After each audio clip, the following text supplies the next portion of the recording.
संगतियां संगतियां कितनी हुई है बौद्धों में? 4 बौद्ध संगतियां हुई है। संगतियां क्या होती है? संगम, मिलने की जगह, मिलने का स्थल, जहाँ पर चर्चा की जाए उसे बौद्ध संगतियां कहते हैं। सबसे पहले ध्यान रखना सन, फिर अगला जो पॉइंट आएगा वो आएगा स्थान, फिर जो अगला पॉइंट आएगा वो कहाँ हुई। ये 3 पॉइंट ध्यान रखना, बहुत सारे क्वेश्चन होंगे।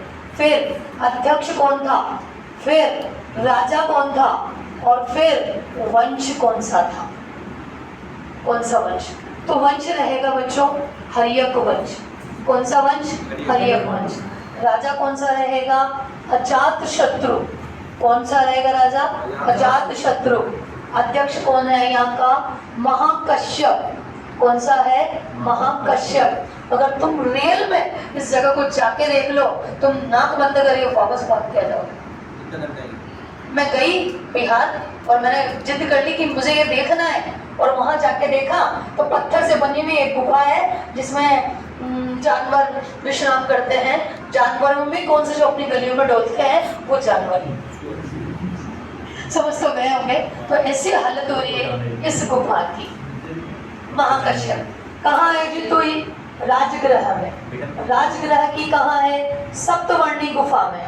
सप्तवर्णी गुफा में, ठीक है। स्थान हो गया, और स्थान या सन एक ही बात है। ये स्थान कहाँ? स्थान एक ही बात है। सन 483 ईसा पूर्व में, 483 में। इसके जस्ट 100 साल बाद 383 ईसा पूर्व में BCE कहाँ हुआ?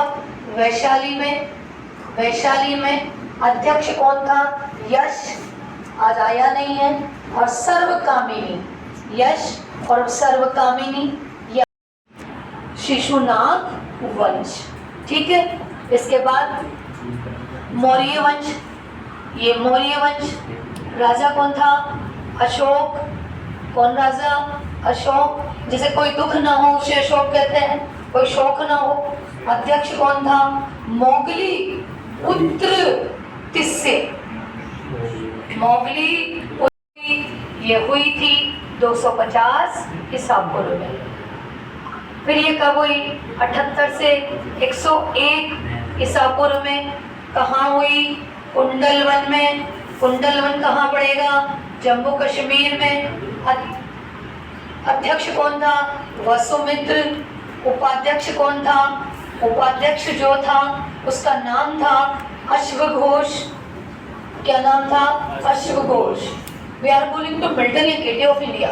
भारत के से मिल्टन या गेटे कहते हैं। राजा कौन था? कनिष्क। और कौन से वंश का था? कुषाण। और ये आपकी चारों बौद्ध संगतियां पूरी हुई, और 20 क्वेश्चन इसमें एक साथ आपके शामिल हैं। एक क्वेश्चन है, वो कौन सी संगति है जिसमें बौद्ध धर्म का स्पष्ट विभाजन होगा? ये आपको बता देना है बाद में। नमस्कार।